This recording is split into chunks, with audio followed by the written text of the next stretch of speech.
What do you mean the finals has lore? Yeah, it always has. As many of you probably noticed, there have been different lore developments from Season 1 all the way to the start of Season 4 that caught the attention of new players.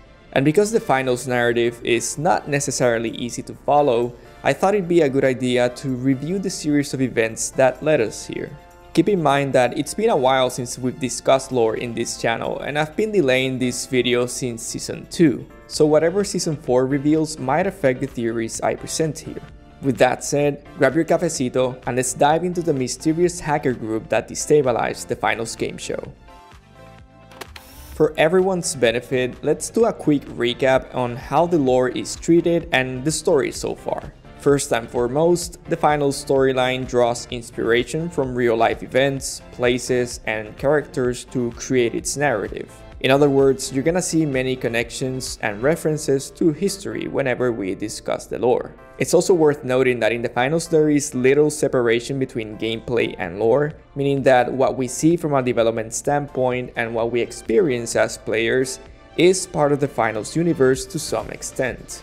Secondly, the storyline is scattered throughout the in-universe sponsors, the Battle Pass characters, cosmetics descriptions, Easter eggs, and lore vignettes. So there's no linear path to follow the plot, but rather multiple connection points of a much bigger picture. And thirdly, while our immediate reaction is to compare this story to other movie tropes or games, the finals world is actually much deeper than what it seems on the surface level. So here's a summary of the story. It all takes place about 75 years in the future, roughly around the year 2100. The finals is the greatest virtual game show on the planet and considered a window to a bigger world outside of the real one, known as the meat space. Virtual reality is where most people spend their time, and the finals allows them to join as contestants to play in hyper-realistic arenas and fight for fame, money, and sponsorships. Both the finals and the showrunners appear to be overseen by Multico, a company established back in the 1980s. Previously in Season 2, the finals was hacked by a rogue group known as CNS, who claimed they were taking back what was theirs and changed the game by adding new items, maps, and modes. Although their existence was acknowledged by Multico and the finals commentators Scotty and June, CNS' true motivations are still unknown. After the takeover, the showrunners brought in cybersecurity experts Vaya to stabilize the game show in Season 3. During their shutdown attempt, it was revealed that the finals is a sentient AI program capable of defending itself. Under this threat, the finals AI deployed countermeasures that rebooted the system into a different time and era in the 1500s. Multico didn't seem happy with the outcome of Season 3 and decided to step in by sending one of their own to meet with the sponsors in aims to restore the game show for Season 4. Okay, cool. But how exactly did we find out about all of this? Well, let's rewind to March 2023, around 10 months before the game was launched. This was the first time we ever heard about CNS and when the current plotline actually began, with mysterious compromised messages appearing in the metadata of official art images shared on the finals Discord server as part of the Easter egg hunt. There, the infamous group left different evoking messages asking contestants not to trust them, stating that S lies, and claiming they were taking back what is theirs. At the time, there really wasn't much to go from, but CNS continued their efforts by hacking the closed beta 2 trailer and displaying the following text on screen. Later on, a second message appeared on the Season 1 trailer. These and other messages would continue to appear afterwards until CNS became the topic of discussion in the various in-game lore vignettes, which are short snippets of off-air conversations between Scotty and June that the finals AI is listening to. During Season 1, the commentators treated CNS as a potential threat against Auspius and the game show. And shortly after, CNS made their first public appearance by hacking Halt's website. Now, closing into the end of Season 1, they suddenly appeared on the finals Discord and posted a torrent link that contained the audio track titled Free Doom and its file ID. They also used Halt's website to redirect traffic to this track.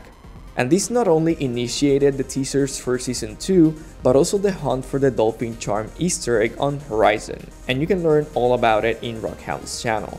Some days after this incident, CNS created a subreddit where they posted more teasers for the upcoming map, weapons, gadgets, and cosmetics, plus a report from Multico which we'll discuss shortly. All of these led to the launch of Season 2, where they hijacked the live broadcast and officially introduced themselves to the Finals universe by hacking the source code and taking over the game show. Yet the question remains, where exactly does CNS come from? In my video The Dark Side of the Finals lore, we briefly discussed the most common theory of what CNS could stand for, the central nervous system, a concept that suggests a link between the VR tech and the contestants. But since then, I've been reviewing everything related to CNS to see if I could understand their backstory, and I actually found some unexpected yet welcome twists. For starters, they came in with the vaporwave and synthwave art style, which dates back to the 80s and 90s when the tech and video game industries were rising in popularity. And before I went to check all the obvious references to the wear scene, I decided to reflect on Multico, which, as we know, was established around 1982. As I went through all of CNS posts, I questioned Multico's relevance and involvement in the game show. You see, prior to the Season 3 lore vignettes, which fully confirmed their authority over the game show, there really hadn't been a direct link between them and the final sponsors, aside from the multi-box in-game. In fact, the name Multico was first shown on the startup screen of the MUCO-DOS, or MDOS for short, which mimics the Amiga OS. MDOS also resurfaced in the Casino Eastwood Drive blueprint, one of 8 diagrams of a survey reviewed by someone with the initials FL. Later on, it appeared again on a warning screen sticker and on the console screens used in the Terminal Attack game mode. Now, up until the last lore vignette of Season 2, when it was revealed that the Finals is an AI program, we had been thinking that MDOS was a hint at the software used to run the Finals experience. But something obviously didn't add up. Why would a VR game from the 2100s be running on software from the 1980s? Here are the facts. We know that the Finals is an entity of its own, that the VR tech used to play on it was created by Volpe, and that the source code hacked by CNS is the 2.1 version of the game's build, a likely successor of the pre-release version that Scotty was asking from Volpe's CEO Mackenzie Lapis at the start of Season 1. So with that in mind, we could argue that MDOS might be a system used for very specific backend/backdoor tasks that only a few can access. And there are actually a few examples that point towards this. The first one is the terminal screen featured in TA mode, where contestants decrypt a key to either hack or reactivate biased link. As you can see, this version of MDOS runs on x86 computer architecture, which is a system originally developed by Intel in the late 70s that went on to become the dominant architecture of today's PCs and servers. The second example is in the aforementioned credit scene, which was signed by Embark in Season 1, hacked by CNS in Season 2, and updated by VIA in Season 3 when they rebooted the AI. Here, they also performed a system rollback to Season 1 using a newer version of the MDOS, and deployed a system-wide Frontier Defender script to protect the Finals from future threats. An interesting connection that I like to point out is that the original Amiga OS was built on the ideas of Tripos, a system developed by a computer scientist known as Dr. Tim King at Metacomco. This company actually started in 1981, and one of its founding directors was Peter Macchionis, who, after spending decades negotiating deals in the Silicon Valley, went on to write different novels about the world and ethics of the tech industry before and after the creation of social media. Oh, and also the credit scene was updated in Season 4 with the following message from Multico. Alright, we've established that MDOS is somewhat a key component in the Finals backend system, and that Multico does in fact own and control all the subsidiaries that sponsor the game show. So how does that tie in with CNS? For that, we need to take a look at the document I mentioned earlier. This appears to be a hard copy of a report, which sounds kind of odd for the year 2100, but it does suggest that Multico still uses analog methods to distribute, archive, or discard classified documents, and that CNS somehow acquired a scanned version of the file.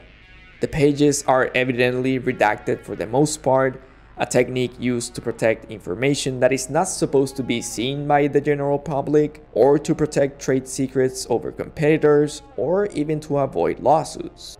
Lastly, the leftover pieces reveal hints of an ongoing investigation regarding CNS, and whoever the author is has been observing them closely and has some theories about what their messages might relate to. Since we know that the finals is cognizant, it makes a lot more sense for Multico to use offline methods to handle sensitive information, cautiously preventing the AI from accessing and learning about their moves, including internal investigations about security breaches like the CNS hacks. This is further explored in the last lore vignette of Season 3, where the commentators mention that Multico has sent one of their representatives known as Merciless Marcel to personally meet with the sponsors and discuss how the game show will operate moving forward. And something I find interesting here is that while the name Marcel is used predominantly in France and Monaco, it's also common in Poland, which could link to the hidden Polish address stamped on Multico's file. In a way, it also alludes to the idea that the AI does have certain limitations by design, and can't reach the physical realm of the mid-space where Multico operates. Going back to the file, the numbers and coordinates on the report seem to pertain more to the Easter egg hunt, so I won't be covering them right now. Also, Embark's co-founder and chief content officer Rob Runson has confirmed that there are even more Multico files hidden in one of the sponsors' websites, and these are yet to be discovered. Now, what stands out to me from a lore standpoint are the residual lines S lies and L lies, mainly because whenever we get information from Multico or CNS, they always use initials rather than full names. And that sent me back to one of the first encrypted messages. Don't trust them, KN. When the metadata glitches began, they included lines such as, "This message has been compromised," "Don't trust," and OYE, meaning open your eyes. In hindsight, I believe these were actually CNS' first attempts to contact KN, someone who is potentially linked to Multico and has a certain level of knowledge and access to the behind the scenes. This would explain why they asked the question and signed the message. Considering that CNS claims they are taking back what is theirs, it's fair to assume that they would try to recruit an insider such as KN to help with their cause and acquire classified information from Multico. That being said, let's take a look at S and L. Originally, I thought that S referred to Scotty and how he might have been lying about his success as a contestant and his involvement with the game show. This theory could still be relevant, but I wanted to explore other ideas that might be associated with different CEOs. Admittedly, the introduction of Vaya and their CEO, Sal Scoria, immediately caught our attention as it could be paired with Mackenzie Lapis and referred to S lies and L lies respectively through their last names. Yet, one could say that this S lies theory is not completely aligned with previous CNS messages and the lore vignettes. Looking back, I think Ospew's CEO, Sofia Petronel, could be a better fit overall. The brand is one of the core subsidiaries of the game show, sponsoring the Monaco Arena, the Battle Passes, career circuits, and world tours throughout the past seasons. In fact, the first lore vignette actually mentions Sofia as being busy with CNS hacks, as she doesn't simply sponsor the game show like Holto does. June went on to say that the writing's on the wall, literally. Most likely hinting at the S lies message discovered in the Monaco construction yard. Additionally, the first Season 2 leak from CNS was posted on the South America LFG channel on the Discord server, plus they left a metadata message in Spanish. CNS, la única explicación.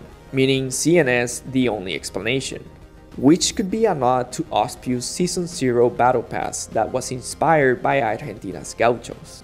Later on, Ospew's website launched as we got closer to Season 3 with what appears to be one of the first iterations of the brand's visual and verbal identity. And guess what? It was created with AI, but I'll leave that conversation for another time. And last but not least, the brand had another subtle mention in the last lore vignette of Season 3, where June implied that the brand and its followers despise CNS. Good, and let's hope they take CNS and its game mode out of the spotlight. Said like a true spokesperson for Ospew's. Hey, it's the best drink in the world. In my opinion, there's more evidence pointing towards Sophia and her involvement in the game show than there is for other current CEOs with S as one of their initials. As for L lies, we can see that whoever wrote the report is actually proposing a hypothetical, and that the message is not necessarily coming from CNS. In other words, Multico themselves are questioning L's motives because of what happened with the hacks. This would also explain why they sent Marcel to meet with the CEOs. And even though we don't have concrete proof as to whom they are referring to, I'm inclined to think that it could be Mackenzie Lapis, at least for the time being.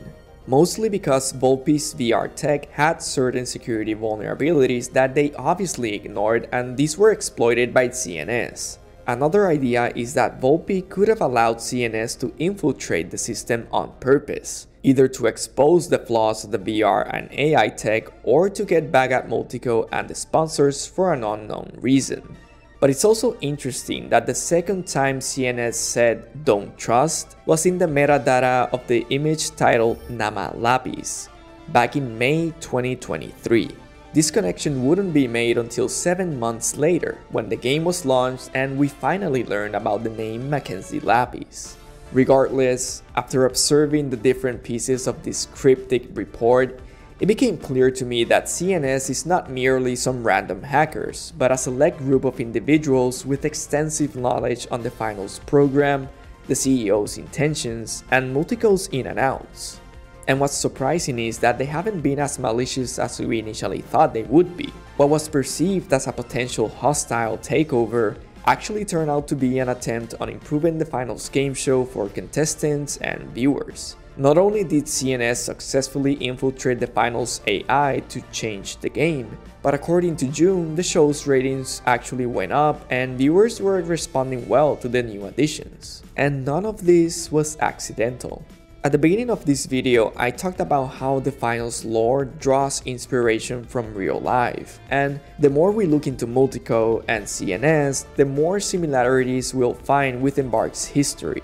A group of veteran developers who didn't like where the gaming industry was started their own studio with aims of going back to when games were fun and innovative. And that, in my opinion, is precisely who CNS is at its core.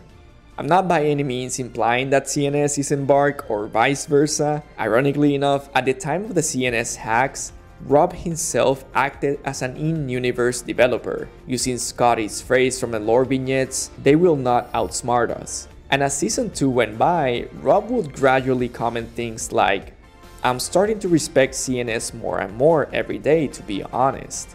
I think someone at CNS is working with a much more techie nerd at Embark." And eventually, it looks like CNS is good for Multicorp after all. So it's no surprise why we compare real life to the game.